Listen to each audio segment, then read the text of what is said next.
Hello po mga ka-senior. Welcome back po dito sa aking channel, Senior Citizen Powers Channel.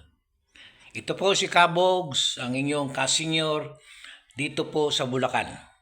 Ibig ko pong i-share ang aking personal na karanasan kay Mayor Digong Duterte when I was in Davao City.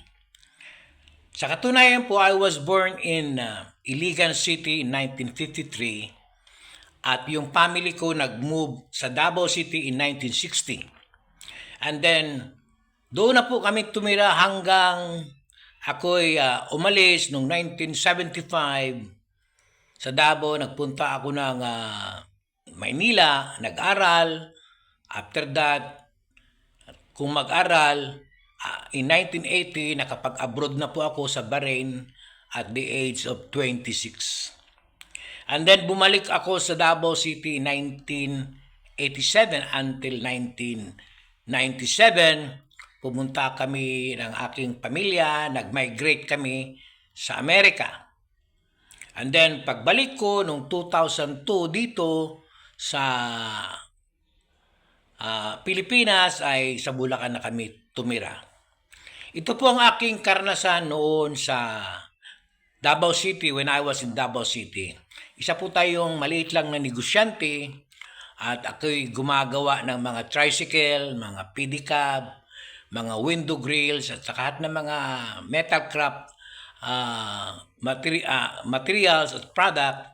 Yun po ang aking produkto noon sa Davao City. Ang aking pwesto po ay doon sa SIR subdivision. At doon ako nag-umpisa at marami nakakakilala sa akin doon. Lalong-lalo na sa mga taga-bangkiruhan din ha. Oy, kumusta ka mo din ha mga taga-bangkiruhan? Inyo pa bang na alala ito kining inyong amigong si Kabogs po, yung tag-iya sa Bagwasan Metal Craft Industry. Yung mga taga-bangkiruhan, mga taga-Matina, taga-Buhangin, daghan na kaila sa ako din ha, ni adtong 1990 hangtod 97. Ang aking karanasan kay Mayor Duterte, ganito po yon. Noong nasa SIR kami, sa lakas ng aming business, ang dami na kami nagagawang tricycle at saka pedicab. Araw-araw nakaka-produce kami ng 4 to 6 tricycle or tricycad. Araw-araw yun. Araw-araw kasi ang operation namin sa business is dalawang shifting. Maga at saka sa gabi hanggang alas 12 ng gabi. Umpisa sa umaga alas 8 hanggang alas 12 ng gabi. Dalawang shifting yun. Meron akong 16 welders at meron akong tauhan na somewhere 25 na tauhan noon. Sa dami ng nagagawa namin araw-araw at pag hindi ito nakuha, pero araw-araw naman may kumukuha, pero pag hindi siya nakuha within 2-3 days, itatambak yung aming mga ginagawa. Dito nakahalira sa kalsada. Lagusan naman yung shop ko, may kalsada sa likod, kalsada sa harap. Ang dami ng mga nakaparadang mga tricycle na mga nahuman na pero wala pa makuha sa mga tag-iya. Karon, ang mga silingan ako, nagreklamo na sa ako kasi natural, magreklamo talaga sila kasi na ako nang nabarahan ang agianan sa yung daanan ng kalsada, gawa na sa dami ng produktong nagagawa tapos hindi ka agad makuha. Yun ang nangyari, nababara doon sa mga kalsada at nahihirapan silang dumaan. Nagreklamo sila kay Kapitan. Sa Kapitan, amigo naman nato. And then sabi ko, Kapitan, hayaan mo, maghanap ako ng ibang lugar na mapagtambakan ko sa mga product na natapos ko na. Kaya naghanap ako noon.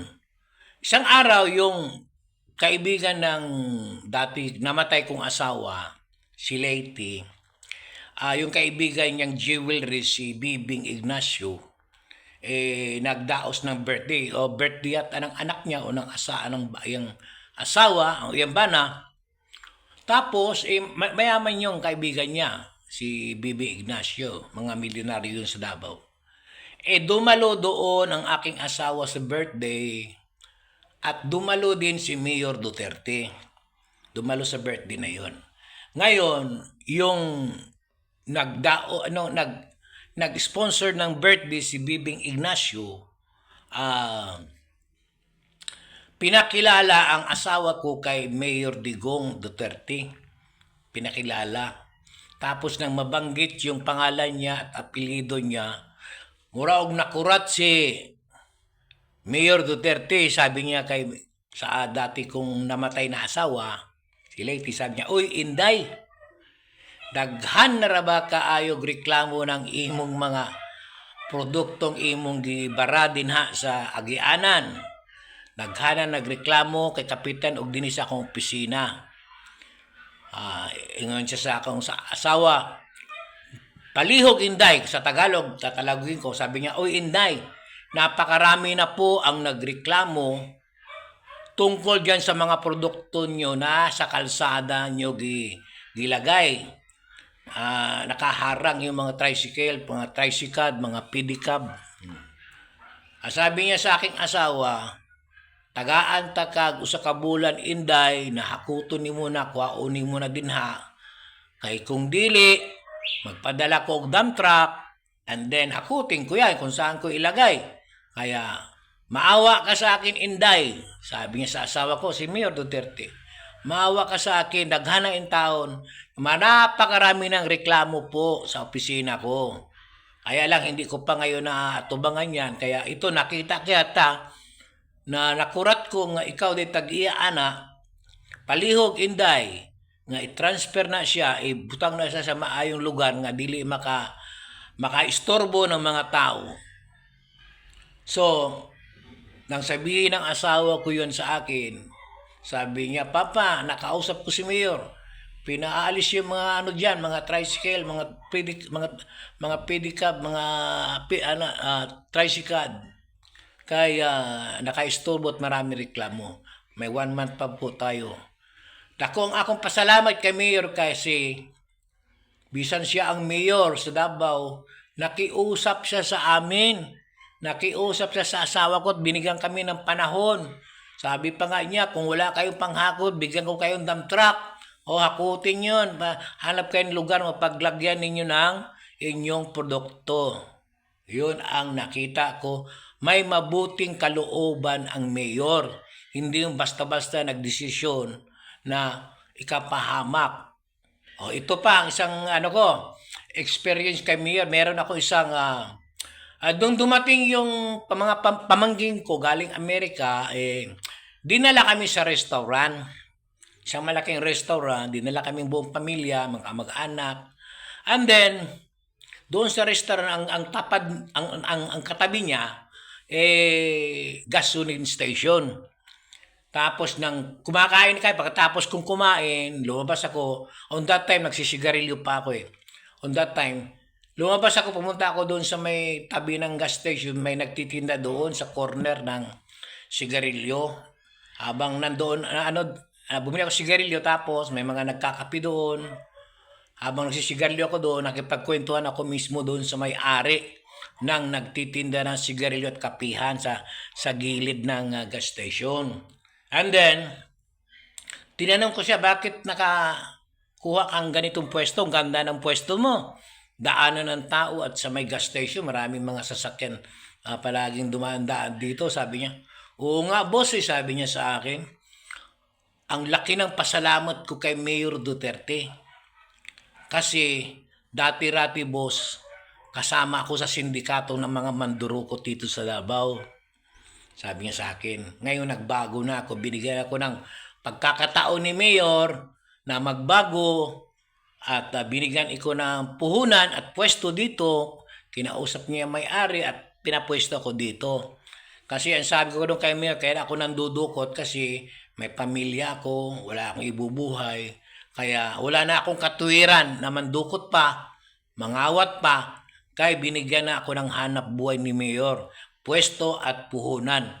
Kaya ito ngayon, tinatamasa ko, maganda ang pwesto ko, daanan talaga ng tao, nasa malaking gas station. Tapos ang katabi ko pa, malaking restaurant, palaging maraming tao dyan. Ayan. So makita mo ang puso ni Mayor na may puso ang taong ito, si Mayor. Kahit na isa kang kriminal, kung may pagbabago ka. Ha? Ngayon, doon, sa tinirhan ko sa Ikulan, taga-Ikulan ako, phase 1 eh. Maraming nakakilala sa akin, Kabogs. Ang dati kong address Circle B. Circle B, I forgot the exact number. But Circle B ako nakatira noon. Yung isang kapitbahay namin, sila Bong Lim, mga sindikato rin yun. Kung hindi nyo alam, meron doon tinatawag na parang hindi waiting, pero tawag doon lasto. Lasto. But before that, yung masyaw. May masyawan sila noon. Basta malaki silang sindikato sa sugal at lasto at kamasyaw. Nang mawala ang masyaw, naglasto na lang sila at pumasok sila sa drugs. Nagda-drugs na sila ngayon. Ngayon, paano kung nalaman na yung ginagawa nila? Kasi yung asawa ko, yung asawa ni Bong Lim, si Blessy, magkabarkada yun, best friend yun sila. So, yung misis ko at saka Blessy, assistant niya parang personal assistant niya yung asawa ko at tagabilang din siya ng pera. Kinikwento ng asawa ko sa akin, pag nagbibilang daw sila ng pera sa bahay ni Blessy, baldi-baldi ang coins nung nagmamasyaw sila at saka lasto. Baldi-baldi. Tapos ang pera, sako-sako. Tapos may sweldo siya. Pag nagbilang sila sa gabi, may sweldo siyang 1,000. Nung panahon na yun, 1990s, malaki yung 1,000. Malaki na yun. Isang gabi magbilang na may tagwa 1,000 sila. And then, kung natandaan nyo si Bato-Bato, ito si Bato-Bato, yan ang bumaril kay Bong Lim doon sa bilyaran sa may San Pedro Street. Pero alam ko ito sila Blessy at saka si Bong Lim, giwarningan na yan sila. Tumigil na kayo, total nagkapera na kayo. Sinasabi daw, ang nagkikwento naman yung babae si Blessy, yung asawa ni Bong Lim, yung drug lord, nagkikwento na winawarningan na daw sila ni Mayor na tumigil na. Sabi daw, tumigil na kayo, mag-iba na kayo ng negosyo kasi kumita na naman kayo. Tama na yan kasi gusto ko ang Davao malinis sa drug. Pero yung last to, pinabayaan lang niya yung kasi maraming nabubuhay doon eh. Halos lahat ng mga tao nabubuhay doon sa last to na yun eh. Lahat ng mga corner ng mga tinda na maliliit, kasama ng hanap buhay nila. Pero yung drug ayaw talaga ni Duterte yun. Hindi sila tumigil kasi malaki kita drugs eh. Hindi sila tumigil. Kaya ito si Bong Lim, nag-billiard sila doon sa San Pedro Street kasama yung mga barkada niya. Si Bato-Bato, parang bata pa noon si Bato-Bato, mga 22 years old na lang siya. Siya ang bumaril kay Bong sa ulo. Atay si Bong. Bata pa si Bong noon, mga 40 pa lang si Bong siguro. Wala pang 40 years old. Ngayon, yung si Blessy, na byuda. Wala na sila ngayong business. Ngayon, bumalik sila sa kanilang lupa doon sa probinsya. Ang balita ko, ang kinakasama na yata ngayon ni Blessy ay isang pulis. Ewan ko kung asawa o kabit o ano, basta yun ang narinig ko na lang. That's my third experience with Mayor Duterte. Pangapat, dahil lumalakas yung negosyo ko diyon sa SIR, punong-puno palagi, nagtayo ako ng branch sa Buhangin.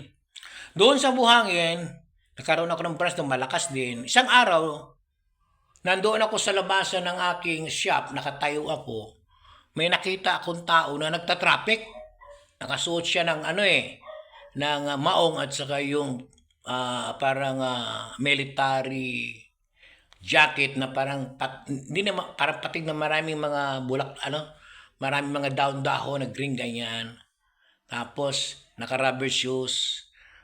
Parang siyang nagta-traffic pero may mga kasama rin siya mga bodyguard. Pagtingin ko si Mayor man ito. Parang bugoy man magdamit ito si Mayor. Sabi ko na kasi naka-rubber shoes, naka-maong at saka naka-jacket na parang yung ginagawa, yung jacket ng kapgo na military na yan na hindi disente. Tatrapik siya. Yung pala may pinara siyang isang jeep.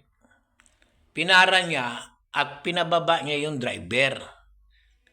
Pinagalitan niya kasi habang nagdadrive, nagsisigarilyo na nakita na pala niya yun, nadaanan niya. Tapos doon siya huminto sa harap ng namin, ng tindahan ng shop ko. And then, inabangan pala niya yung jeep na magdaan. Hindi niya kilala si Duterte. Kasi ang suot parang bugoy lang, parang construction worker lang. Pinara siya nang makilala siya. Tapos lumapit sa kayong pulis, pinababa siya, tawag ka na mayor, pinagalitan yung driver. Tapos pagtingin pa ni mayor, nakatsinilas at naka-short pant. Sabi ni mayor, ay, di ka pwede mag-driver, ha? Di ka, nagsigarilyo ka pa. O niya, naka-short pant ka lang o chinilas. Di ka pwede mag-driver. Ay, panaugatan na ng pasahero. O niya, mag-drive ka, pauli ka na diretso, ha? Kaya makitaan ka sa kalsada. Pag nakita kita sa kalsada, uliin na talaga kita ngayon. Okay lang, pauwiin kita. Huwag ka nang mag-drive ng ganyan na nakachinelas, naka-short pant at nagsigarilyo. So what is my point here? Sipin mo si Mayor hindi nag-stay doon sa air condition niya na opisina. Lumabas ng kalsada. Nag-o-observe sa mga nangyayari sa kalsada. At nag-traffic pa talaga siya. Nadaanan niya yung driver na nagsisigarilyo. Inunahan niya, doon niya inabangan doon sa harap ng tindahan ko. So, ganun ang aming mayor sa Davao. Kaya, hindi nakapagtataka na naging die-hard Duterte supporter po ako. Kasi personal kong nakita ang pamamahala ni mayor sa Davao. Isa pa, kung natandaan ninyo ang tinatawag na Alsamasa sa Davao, on that time, 1983 to 1987 somewhere, o 88, ang Davao noon napakagulo. Nagiging killing field ang Davao. Talagang patayan, talaga. Totoo yung sinabi ni Trillanes na ang karahasan everywhere sa Davao. Ang Agdaw nga noon, tinawag nilang Agdaw is parang kalimutan, Agdaw, I forget how they, Agdaw noon, daming patay noon sa Agdaw, wala kang pulis on that certain years, mga panahon na yun, wala kang pulis na makita na naka-uniforme na maglakad-lakad o mag-traffic sa kalsada. Kasi binabaril ng Sparrow unit. Yung mga Sparrow unit, hindi mo alam na Sparrow unit kasi mga bata pa mga teenager pa mga Sparrow unit. Alam mo mga teenager, excited yan sila sa mga ganong aksyon. Pag inutusan sila ng commander nila, Sparrow units under NPA yun. Napasok nila ang buong Davao at doon sila nagkuta sa mga low class residents, mga squatters o mga lugar na maraming tao na mahirap, doon sila nagkukuta at nakukonvince nila yung mga hirap na sumapi sa kanila at marami ang naging Sparrow unit. Daming namamatay noon. Pagka itinuro ka, kahit na hindi ka militar, hindi ka pulis, tumba ka. Patutumba ka nila. Ngayon, malaking problema talaga ng mayor yon kung araw-araw ang patayan sa Davao at walang pulis na nagbo-volunteer na mag-respond sa mga kasi takot din sila na pag nag-respond sila sa isang lugar may patayan, may mamamatay ulit kasi abangan sila ng mga Sparrow unit kasi mga kabataang Sparrow unit na excited sila sa mga ganong gawain So, naka-create si mayor ng isang paraan na masugpo itong pagkalat ng NPA komunista sa buong Davao. Nag-create siya ng tinatawag na Alsamasa sa lahat ng mga barangay. Nagkaroon ng mga Alsamasa sa mga barangay. Binigyan at inisyuhan ng mga baril ang mga residente sa mga lugar na magulo, infested by the communist NPAs and the Sparrow unit. Marami yun, almost the whole of Davao. Ngayon, nung luwagan ni Mayor na mabigyan ng baril ang mga armas, ang mga civilians. Ako, nagkaroon din ako ng armas. Ang permit namin doon, mission order ang permit namin eh. Oh, halos lahat ng tao sa Davao may baril na. So parang Texas. O ngayon, yung mga alsamasa, nagkakampi ng gobyerno ng Davao City, ay lumalaban na. Sila na mismo ang tumitigok ng mga SPAR unit, sila na sa barangay nila. So nagka-create ng yung mga bantay tanod, yung mga barangay tanod, na lumakas yun kasi ang mga armas, lumabas ng mga armas, mga high-powered armas talaga. So natakot ang Communist Party, lumayas sila sa Davao. Lumayas. Kaya after that 1 year, naging malinaw ang Davao sa ng NPA, sa harassment ng Communist Party o NPA. Ngayon, ang naging problema na ngayon ni Mayor, halos lahat ng tao sa Davao may baril na. Halos ang tao mahirap, may mga baril. Ang nangyari ngayon, itong mga mahirap, mga with criminal mind talaga, may baril na sila, nang hold up naman ngayon, nang kidnap na naman ngayon. Nang rape, pag galit na naman si Mayor Duterte. Galit na galit siya. Kaya ang order niya, pag nahuli yung nangidnap at nang hold up, shoot to kill talaga, walang patawad. Shoot to kill. Ngayon, ang nangyari, daming natumba, yung mga nag-organize na mga civilian force para tugisin itong mga kidnappers, mga hold-uppers. Lumala ang crime, not against, hindi gawa ng communist NPA. Kundi gawa naman ngayon ito ng mga civilian na nagkaroon ng armas. So nasolve din ni Duterte kasi nag-organize naman siya ng panibagong grupo na mga crime force against crime na mga barangay para habulin lahat yung mga with criminal mind na may mga armas. At pinasusurrender ni Mayor ang mga armas at it takes around 2 years to 3 years bago yata luminaw ang buong Davao, mga 90 na yata o 89. Naging 88, 89, 90, mga ganun. Tumahimik ang Davao. At ang mga pulis noon, isa pa sa aking experience, kasi nagkaroon din ako ng tindahan yan sa may Tomas Claudio sa corner. May nagiinuman noon sa Resto Barco. Tapos nang gulo sila. Ngayon, hinahabol ko yun. 4-5 sila yung isa nakatira sa taas ng border ko sa taas. Yung mother ko nagharang-harang, yung mother ko 70 years old, nagharang-harang. Nang magtakbuhan yung mga nagiinuman ng gulo, na nasagi nila yung mother ko. Siyempre, takbo, malakas, mga bata pa yun. Mother ko 70 lang Nabali yung balakan. Nabali kaya na hospital. Yung pala yung mga nagiinuman doon, mga estudyante pa lang ng mga Brokenshire College o University na yata ngayon, Brokenshire College. Mga estudyante sila ng nurse. Ngayon, pagka ganong estudyante ka nurse, kailangan good record ka kapag may criminal record ka. Kasi ni-report ko yun Pina-blatter ko, so may record na sila. Hindi sila makagraduate or hindi sila maka-abroad. So, yung mga magulang nila nagpuntahan dun sa akin, nagmakaawa sila na magpatawad na daw ako.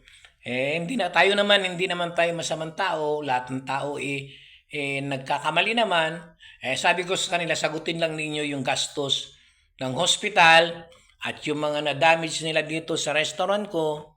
Yun lang po. At saka magbago na sila. Huwag yung gano'n kaya mga masisira yung buhay nila. Kasi yung mga pulis, before that na dumating yung mga magulang ng mga estudyante ng Brokenshire, pupunta sa akin yung pulis. Believe ako, talagang saludo ako sa mga pulis na yun kasi napakagalang nila, sila, humble sila.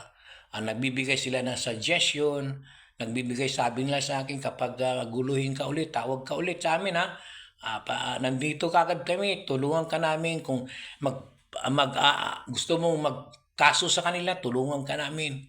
So they make me more comfortable na para bang yung trust mo nakaano sa kanila ba? Kasi very humble sila, hindi sila umaastang pulis. Na akala mo pag kami trouble ka yung pipirahan ka pa, hindi ganoon. Hindi. Talagang I salute them, no? So isa pa 'yun sa mga nakita kong experience ko sa pamamahala ni Mayor Duterte sa Davao. Opo. Minsan naglalakad ako doon sa San Pedro, nakita ko rito si Mayor, ganon din naka-rubber shoes, maong at saka naka-t-shirt kata siya yung parang stripe. No, hindi stripe na pag ganyan ba? Oh. Parang hindi si Mayor Maano mo lang na Mayor siya kasi may mga sumusunod sa kanyang bodyguard. Oh. Pero siya, kung tingnan mo siya, parang construction worker. Kahit naman ngayon, nakita naman ninyo kung magdamit si Mayor, lousy. Pero hindi naman natin hinahanap yun. Ang importante natin is ang kanyang political will to rule. Ang iyang political will kung paano mamahala ng gobyerno, mayor man siya o presidente. On that time, nakikita ko yung mga mga nagawa niya dun sa Davao. Naisip ko sana ganito maging presidente natin. Kasi on that time yata, presidente natin is si Pidil Ramos ba yun o si Pidil o si Joseph Estrada. Sabi ko, sana itong maging presidente. Nasa isip ko lang yun, pero napakatagal pa ng panahon That was 1987 pa. At nangyari nga, in 2016, naging presidente siya. Pero noon, matagal ko nang naisip yun, sana ganito maging presidente ng Pilipinas. Ibinigay sa ating Pilipino si Mayor Duterte, hindi lang sa Davao. Now, ikaw, pag naging nakatira ka sa Davao, you gonna love the Duterte. Lalo-lalo na si Mayor. Totoo yan. Kaya yung mga galit kasi kay Duterte, hindi sila nakatira sa Davao Kung ikaw taga Davao at galit ka kay Duterte, that means hindi mabuting tagapamahala ng bayan si Mayor Duterte. Pero halos taga Davao, lahat ng taga Davao, they love the mayor. Nakita naman ninyo yan kung paano magsuporta ang mga taga Davao sa ating Mayor Duterte na ngayon naging presidente. It's a blessing of God na ibinigay sa ating ganitong presidente sa ating bansa. Ngayon, itong mga Duterte masyadong nagtiwala, lalo na kayong anak niyang si Inday. Kasi si Inday dapat sinabihan siya ni Mayor na, Inday, ikaw man ang malakas. Bakit hindi ka tumakbo ng si presidente? Sagot ni Inday, hindi pa siya handa at baka hindi pa siya makapamahala ng effective like his father. So anong resulta? We Filipinos suffer because one daughter do not agree with his father. Ang leksyon diyan, dapat tayo makinig sa ating mga magulang. Kaang magulang, ni isang guhit ng buhok mo, walang iniisip yan na masama para sa kanilang mga anak. Always yan, ikabubuti sa kanilang mga anak. Yun ang naging mali ni Inday Sara. At inaamin yan ni Inday Sara na nabudol siya because of sweetness of words of Amy Marcos and Bongbong Marcos. Nadala siya. Ngayon, nabudol si Inday. Ang buong Pilipinas nabudol ni Gonggong Marcos. Hindi Bongbong Gonggong President Marcos. Gonggong siya kasi. Walang ayos na pag-iisip. Sino pa bang sa atin ang hindi makaintindi na walang maayos na pag-iisip? Si President Gonggong Marcos. Walang utang na loob. Hindi alam ang ginagawa. Sabi niya 5,500 na flood controls. Siya mismo ang nakadiscovery, wala pala ghost. Sabi niya may 1,447 na school ang itatayo. 22 lang pala na tayo. Sabi niya, hindi ko alam ito Anong klaseng presidente ito? Maraming hindi alam.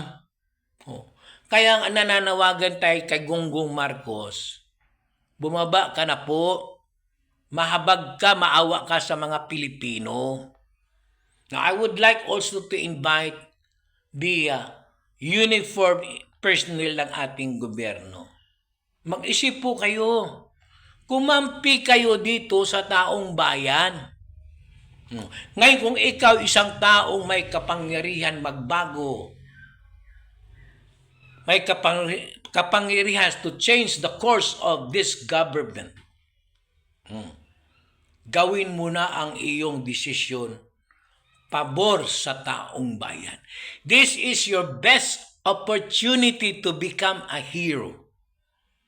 At hindi yan pasinungalingan nangyari na sa yan sa nakaraan. Fidel Ramos and then Juan Ponce Enrile, they become a senator and a president respectively. Gringo Nasser, he became a senator. Maging si Trillanes, tinan mo si Trillanes ang naging puhunan niya para maging senator, kudita, rebellion. Kahit na itong tao, itong napaka-palaaway, napaka-sinungaling na tao, marami pa rin ang naniniwala. Marami pa rin.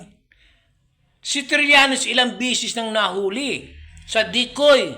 Siya ang may doon, ang architect doon pag-create ng decoy na Sa Senado, si Trillanes ang number 1 na palaaway. Nakita natin yan. Naaway niya si Gordon, si Cayetano, sino pa ba yung nakaaway niya? Alam niyo kung sino yung mga nakaaway niya doon sa Senado. Palaaway ito eh. Ang tao ito, akala niya siya lang ang magaling eh. Meron ako naging kaibigan ganyan na mayabang, akala mo siya lang magaling. Yan si Trillanes. Pero marami pa rin taong naniniwala. Pero mas marami ang naniniwala sa kabutihan at sa katotohanan. Ang aking lang puntos dito, isang kasinungalingan na si Duterte ay masamang tao.